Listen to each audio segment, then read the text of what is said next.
The Ministry of Hemp Podcast is brought to you by Tassie, with a full line of CBD topicals that are designed to help you keep doing the things that you love to do. This female athlete-owned company not only promises very high-quality CBD in all their products, but they also work with local nonprofits to constantly evaluate their manufacturing waste stream, their packaging, shipping methods, and their ingredient sources. Go to hatshe.com, that's hatshe.com, and use the code HEMP15 for 15% off for all of our Ministry of Hemp listeners in their online shop. Again, that's hatshe.com, hatshe.com, and use the code HEMP15. I'm Matt Baum, and this is the Ministry of Hemp Podcast, brought to you by ministryofhemp.com, America's leading advocate for hemp and hemp education.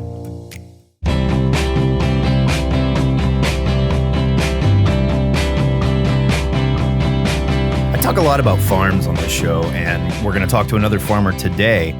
But one of the reasons is because that's where hemp comes from, and it's important that we have a good starting place. And of course, at Ministry of Hemp, we encourage everyone to use the best of organic farming practices mixed with modern farming practices when they make sense and they make a better plant and they're better for the soil, of course. One of the things I've been asking a lot of farmers and people producing hemp products is the idea of a multifaceted hemp plant, one that's not just used for CBD, but one plant that can be used several different ways for the flower, for the hurd and fiber, and for the grains even. I get a newsletter in my email from a site called letstalkhemp.com, and it's a great site. You should check them out. In their latest newsletter, there was a link to an article by Stephen Hoffman where he is talking about predictions for hemp and the hemp industry in 2020, and one of them touches on this very subject, and that is using the whole plant. According to this article, the coming decade will see a focus move beyond CBD to the whole hemp plant. This is a quote from Marissa Moroska, a horticulture educator at the University of Nevada in Las Vegas, and she says, "I think a lot of farmers are going to realize the cannabis plant is not a CBD plant. What we're going to see is a movement toward a trifecta or even a quad usage plant. So something that's utilized for the hurd, for the fiber, for the flower, and for the grain. And once we realize what those genetics are, we'll end up realizing that each region specifically has growing styles that will be differentiated by the genetics of that region, and we'll move into a place where processing will include not just CBD." Basically, what she's talking about is developing a hemp plant that does all of the above. It's a plant that can be used for CBD, can be used to make hempcrete, like we talked about a couple weeks ago on the show. It can be used for hemp seeds, for eating, and hemp oil for cooking. A multifaceted hemp plant that farmers can sell not just to one supplier, but to 4 suppliers. It's an amazing idea. And before we get all cringy about the whole idea of genetic modification, this is probably the future of hemp. Already, legal farmers all over the United States are choosing hybrids that work best in their region to grow the type of hemp plant they want, whether it's one that is high in CBD, low in THC, or high in fiber for textiles or hempcrete. Currently, the vast amount of hemp grown legally in this country is grown for CBD, and like we've also discussed, there is a CBD bubble that is going to burst. And when it does, farmers are going to need to look for a hemp plant that they can do more than just produce CBD flower with. That's where this idea comes in, and I think it's one of the most exciting things about hemp and its future on American farms. CBD is great, don't get me wrong, I use it every day. But there is so much more that hemp can do, from textiles to plastics to woods and even concrete. Now just imagine if you could develop one hemp hybrid that can supply all of that in one plant. I don't know that there's another crop out there that would be that versatile, not just for farmers at the marketplace, but also for our environment. There's agriculture scientists that are hard at work right now developing this multi-use hemp plant, and it is coming, and soon. Maybe not this year, but hopefully. And when it does show up, it'll be the farmers that have to grow it. So in the meantime, we're going to keep talking to them on this show. In fact, we're going to talk to one of the busiest farmers I have ever met in my life today.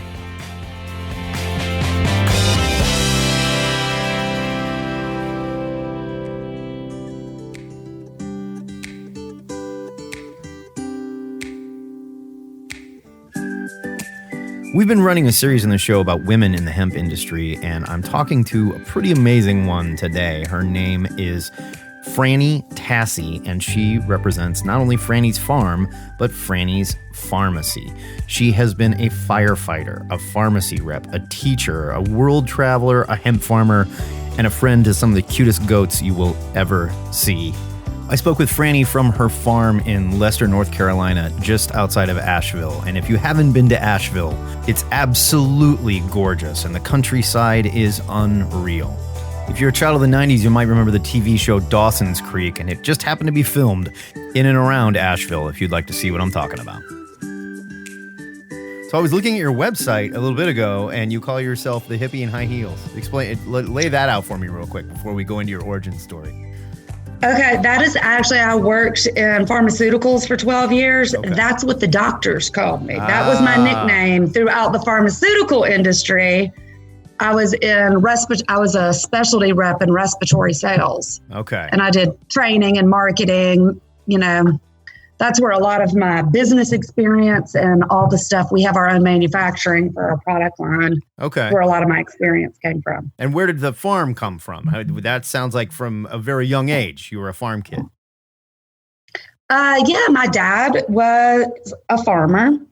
And my parents divorced when I was really young. So I've got my dad, who is a cattle farmer, grew up riding horses. And my mom was super big time corporate businesswoman. Okay. She worked in the financial world. And you ended up taking a little bit of both of their magic and turning it into what you do now, yes. Franny's Farmacy, basically. Yes. So I'm the middle child, 3 girls. All right. So I'm the stereotypical middle child. Nobody knew who I was or where I was. So sure. I was always doing something mischievous. Gotcha. Or adventurous. So tell me your origin story. How did you get into, you grew up on the farm, you went into pharmaceuticals, you went back to the farm, and now you're involved in CBD. And tell me your origin story. How does this happen? Well, by the time you get to 50, most people have done a lot, but I hear I've had a few lifetimes. So yeah, I grew up, I always wanted a farm from the time I was little because I grew up on the farm, loved that. So in college, I have a family full of engineers and Episcopal ministers, and I went to ag school, which was unheard of. Okay. And then transferred into forestry, and I have a biology degree. And I worked in forestry. I lived in the woods. I've been in every national park camp for months. All this stuff. I am just a nature mama. That was my family's nickname for me. Were you like a forest ranger when you say you worked in forestry? Yeah. Really? I was I was the first female firefighter in Idaho. Oh, wow. In 1990. Oh, my God. Yeah, which is not that long ago. I know. Yeah. Wow. Isn't that crazy? And so that's when I lived out west. And then, when you have a $40,000 forestry degree, at some point you're like, oh, I need to do something. So I went back and got a master's in education. Okay. Teaching is not the way to do that, but I loved teaching. I did 6 years in teaching. I have a master's. Smithsonian Institute scholarship for teaching with the brain in mind was what I was working on in my PhD when I got into pharmaceuticals. So now we've got all the things. Our lifetime is always what brings us to this. So in pharmaceuticals, I was called the hippie in high heels, the anti-drug rep. And the more and more I was involved in that industry and being like a really big health freak that I am, it afforded me the opportunity to get out of college debt, buy my farm, and get out of that industry. That's amazing. So my story is pharma, PHARMA, to farm, and now to pharmacy. So we had the farm 7 years ago, before hemp was even on the radar. Okay. And I was teaching. My hobby's always been farming. So I got city chickens in the ordinance in Asheville because I wanted to raise my own chickens. That was before the farm. And I worked with farmers markets, and all my best friends and hobbies was farming. Sure. That's what I did. I cooked. I had a garden and city garden and fed 19 people. And finally, my whole neighborhood, as much as I fed them, they were very thrilled that I finally got my farm. They're like, out of here. And got the farm, and I was teaching business of farming classes. And that is when, for the state of North Carolina, us farmers all collectively gathered together to figure out how we could grow hemp. And North Carolina was the 11th state that came online with an industrial hemp pilot program. It's the only state that was funded by farmers. Our state would not back us with money. Of course. The farmers here in this state gathered together to raise $200,000, put together plans and everything. Something very similar is happening in Nebraska. That we could grow. And, people dog politics a lot, but this was a really good situation. It was one of those at like 11:58, it passed at night. Wow. And we got the call the next day. And we've been working on this for like almost 2 years. Okay. So you get to the point where you're like, whoa, we got to grow now? We got 3 weeks. It should be in the ground. Where are we going to get it? It's illegal. So thus begins the whole other story of how I became the first female farmer to plant hemp, which I didn't even know until 8 months after I had planted it. So before we get into that, how did you get to hemp? At what point? Like you said, you loved farming and you were very outdoorsy. How did you find hemp? What was your first experience with that? Well, I've always been a supporter of cannabis in general, and what that plant can do, everything from fiber and food, for a long time, and very into plant medicine and herbs. And it just makes sense to me that it just always made sense. And I knew the story. I mean, the emperor wears no clothes, all this stuff like came to me decades ago when I was out west. So it's not like I had this epiphany like a lot of people now that have what I quote hemp fever. Right. They're like, I'm going to grow hemp. I've always been a supporter of it. And I'm a huge supporter of agroeconomy throughout U.S. I love history and science, and it just fits. We need to return. I'm so passionate about what this plant can do for our economy and for farmers across the country. I mean, how much hemp are you growing on the farm right now? So right now we're in our 3rd year and a lot has transitioned. I'm super proud. This was a huge goal. And in growing an agroeconomy is supporting now 7 other farms that grow for us with our standards. That is awesome. And which is so amazing. I mean, it's a lot of responsibility. How does that work though? Did they find you or did you go find the farms? They find us. Okay. I mean, I had about 800 applicants in a way for people that want to meet the criteria to work and grow. And there's a lot of it. Region is one thing. We've put these farms under an NC State research program. So at our own farm right now, because we're already an established farm, we're an agritourism farm, we have gardens and animals and goat yoga. We were on Vice TV and lodging. I've kind of evolved the hemp for us to fit the model of our business plan here. So we grow about 1/4 of an acre now. Okay. We do different varietal trials with Front Range Biosciences and Triangle Hemp. We have a hemp history tour. We do workshops. People can come and learn. And I do a ton of consulting. And this has become the hub for us doing our clone research and a bunch of other things to support these other farms. This is nowhere near just a farm. You're a full-on education system, it sounds like. Listen, if you can dream it, you can achieve it, they say, right? Well, I am such a dreamer. I can't believe how much time, how do you make this work?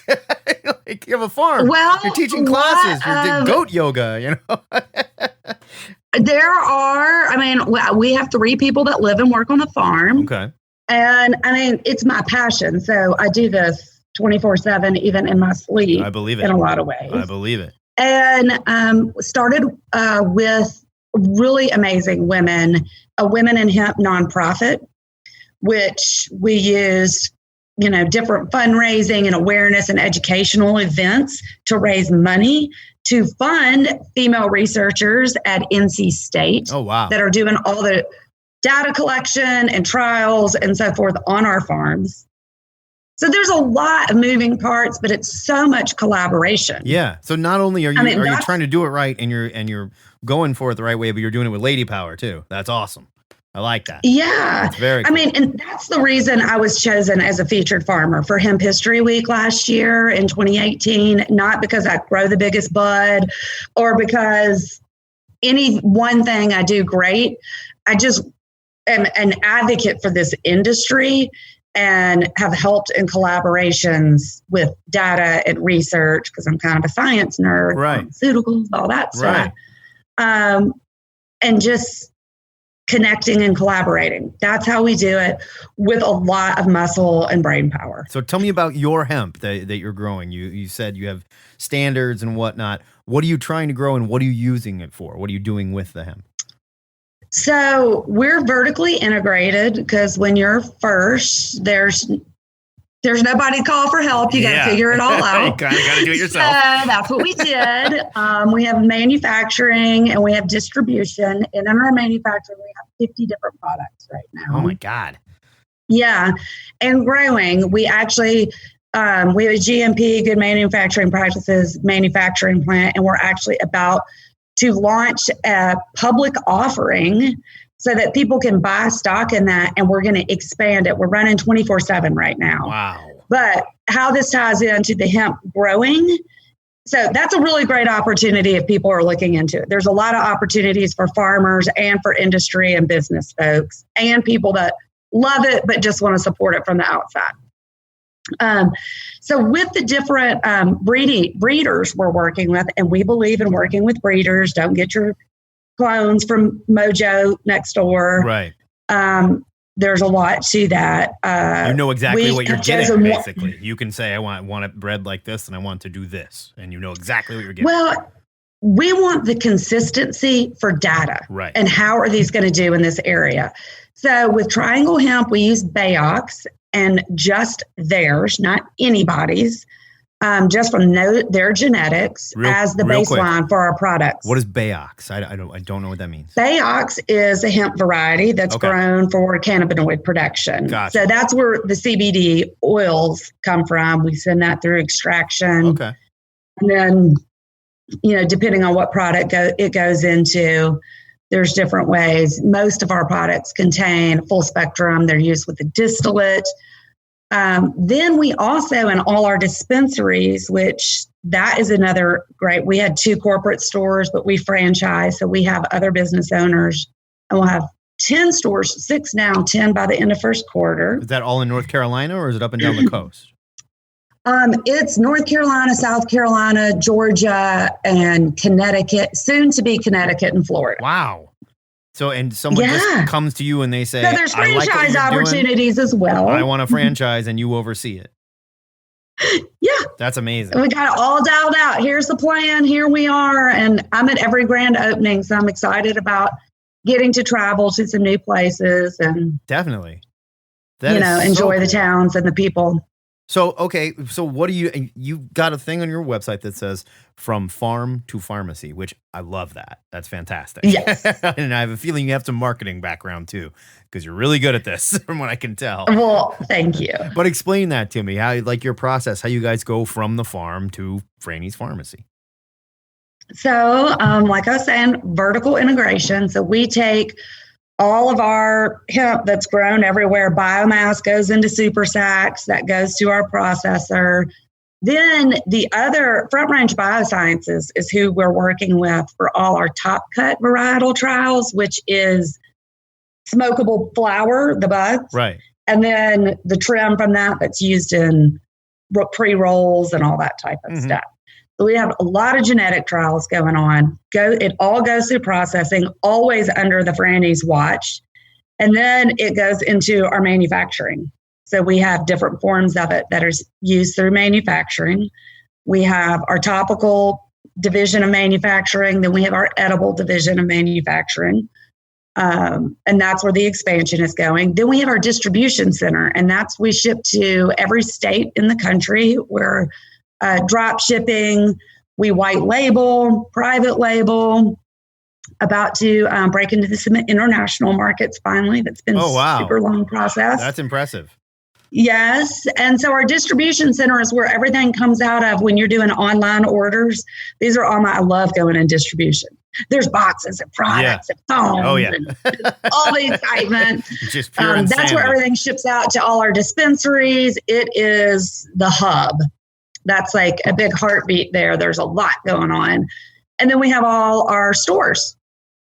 So that's how she goes. Do your Vertical stores- integration. So our product is going all the way through that. Now, so me and the NC State researchers are taking it from the farm. Sure. Processing. Do your stores only carry Franny's Farmacy stuff, or do you carry other brands as well? We carry other brands that are not competitive with ours. Okay, so like they're doing something So if different. we have our Franny's Farmacy tincture, we wouldn't carry something else. Right. But if there's definitely some, one of our alchemists also has a vape line, so we use some of their products. We've got a lot of the edibles and foods. When you go in our dispensaries, it's like a hug. It's a market. Yeah. So you can get food and you can get other things. So there are some products that are not ours. Okay.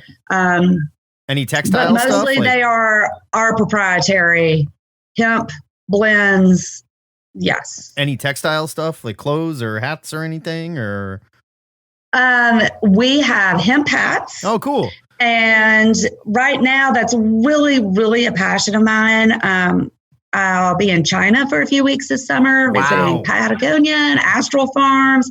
And I just got these so I'm a spokesperson or representative for several hemp lines that are really into the fiber.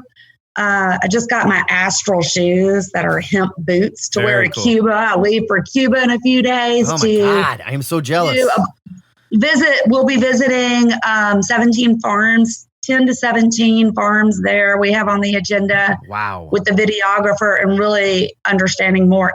Agroeconomy is something that's what feeds our world. Yeah. Not industrial agriculture.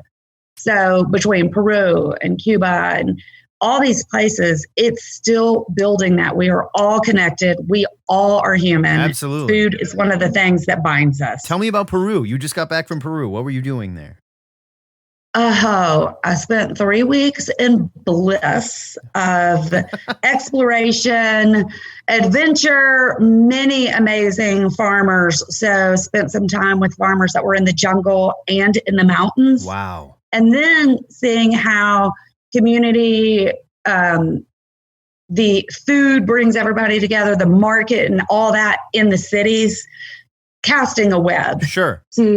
Of interconnecting agroeconomy, culture, food, and farming. So let me ask you, in a place like Peru, obviously this is pretty new in the States and we're getting it figured out right now. What is hemp farming like in Peru? Is it friendlier? Is it looser? I assume it's something that's been going on for a while. No. Really? Absolutely not. No kidding? No. When I went there was actually an international hemp symposium that was not actually right in Peru, but outside of that. And it is being grown in certain areas, but it is heavily guarded right now. It is not mainstream at all. There's a lot of confusion in there about how hemp is different from marijuana. No kidding. I don't know why that's so shocking, but yeah. I know, because everybody thinks there's like Rastas and there's all this stuff. Right. But it is still very, very, very much like we experience here. So it's like hemp in North Dakota. I've been along basically. the educational highway. People just don't know or understand, and they assume it's marijuana. Right. So they've got some things to address before it really becomes mainstream. Really? And a huge interest there is on the food side of it. Mm-hmm. And it's very, very interesting. So what about Cuba? What's Cuba like? Is it any looser there, or what do you expect when you go to Cuba? I am trying to be completely present and completely open to ask these questions. And they're such good questions. And maybe we'll get to have another discussion after. I would love to. I'm trying not to predict. I've got the videographer with me and we're doing a docuseries while we're there. So I'm there to learn. Yeah. And on our farm, we actually have Sundays, DAZY, on the farm in the spring that launches. And we do Peruvian meals and we have discussion topics about it. And I'll share some of the information. I've got to get down there. This sounds incredible. I've got to get down there. You are welcome here. I would love to. Oh my God. So when you go out, January 26th is when we'll do our one on Peru, and then we'll do one on Cuba. So when you go out and you meet these people, you just come back with more ideas and better ways to do this, and people that you know in other countries now that you can hook up with and whatnot. It's literally just a learning, or are you also teaching? Oh, it's both. It's both. Learning and teaching, because that's how it's supposed to be. Win-win. Like in Peru, all the people that I was talking to, I mean, when it comes to farming too, like I know how to butcher any animal on a farm, do charcuterie, from the kill all the way to the table. I even raise it.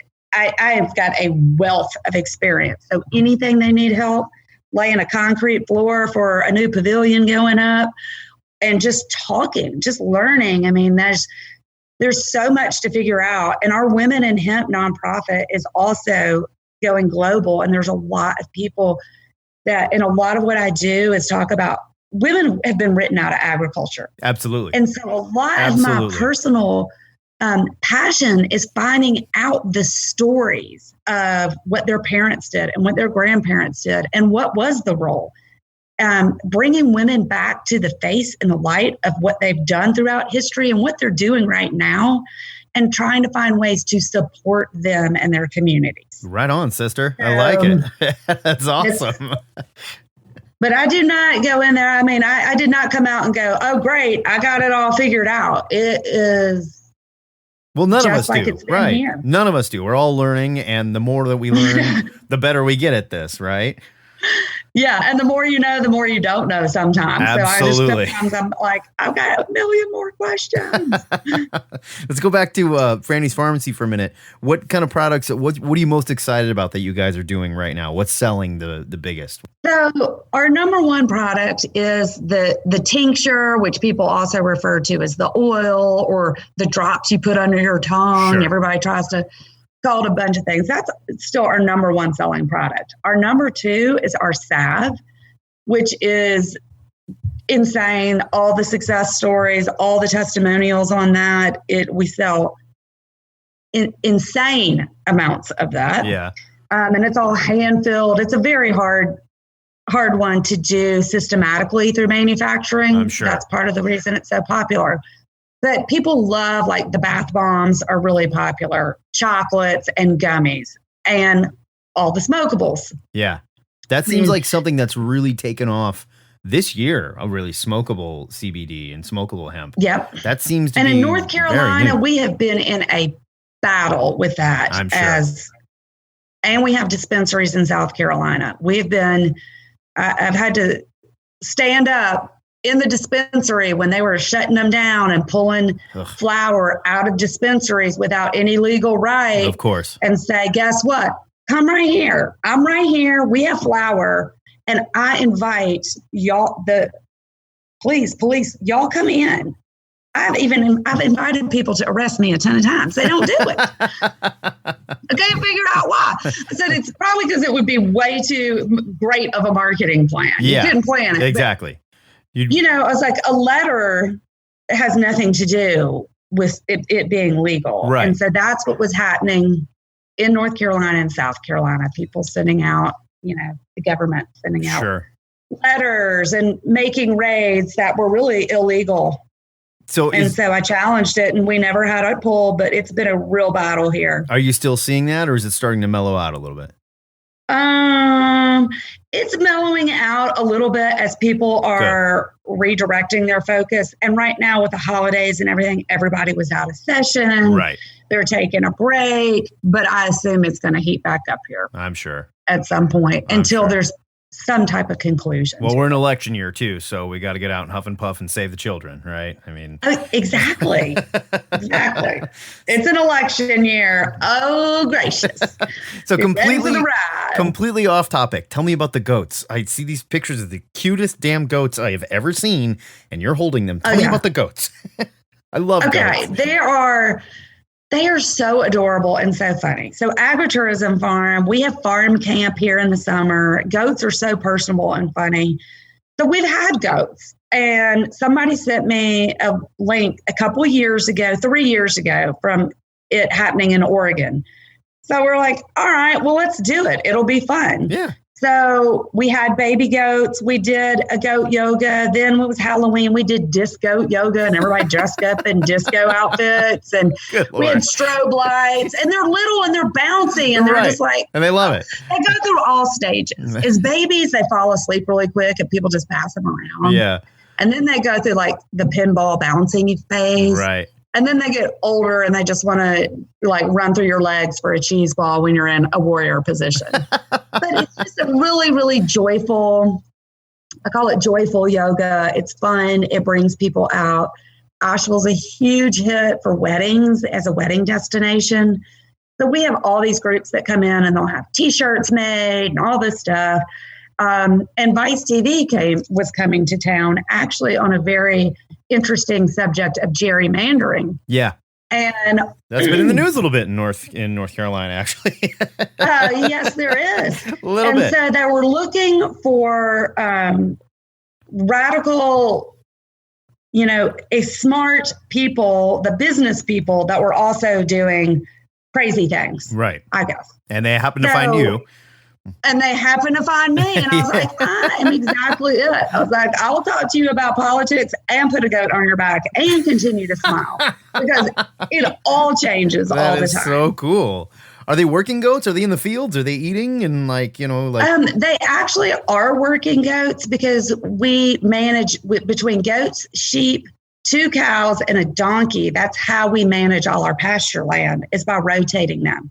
So we have 7 rotational pastures. The old school way, man. That's goats how you do it. Yeah. Goats are browsers. They're going to eat the brush. Right. Sheep and cows are grazers. They're going to eat the grass. So it helps us manage the land and keep it healthy. And they're fertilizing it as they go. We're in a completely regenerative farm. That is so cool. I've got to get down there and see this. This sounds amazing. You do. And there's so much hidden that people couldn't even know or understand how everything was planted with intention. We have Blueberry Hill. We've got bees, a pollinator garden, an agroforestry project, mulberries around all our pastures because they create a protein-rich, dense leaf that falls in the leaves. It's a deciduous to give our animals a little protein snack before they go into the winter of this is grass. Amazing. This is absolutely amazing. And that really, really goes back to what I did in college is what I was developing ecosystem and forest management plans. So I did a logging project on 9 acres of our farm and created different habitats for animals and tulip poplar groves and walnut grove. Yeah. Franny, it never stops. I can't decide if you're a saint or a unicorn, to tell you the truth. You're amazing. This is incredible. You're amazing. We all are amazing. Everybody is amazing in their own right. It's just what's their hobby? Mine is thinking about a lot of things at one time. I can tell. Thank you so much for your time. This was fantastic. You are a very busy woman. So busy doing good things. That's having right. the time of my life. That's right. Keep it up, sister. Thank you so much. We appreciate it. If you need anything, you let me know. I absolutely will. Thank you so much, Franny. As you heard, Franny is an amazing woman doing amazing work in the hemp business, and you can find more information about Franny's farm, Franny's Farmacy, and their products, and of course, goat yoga in the show notes for this episode.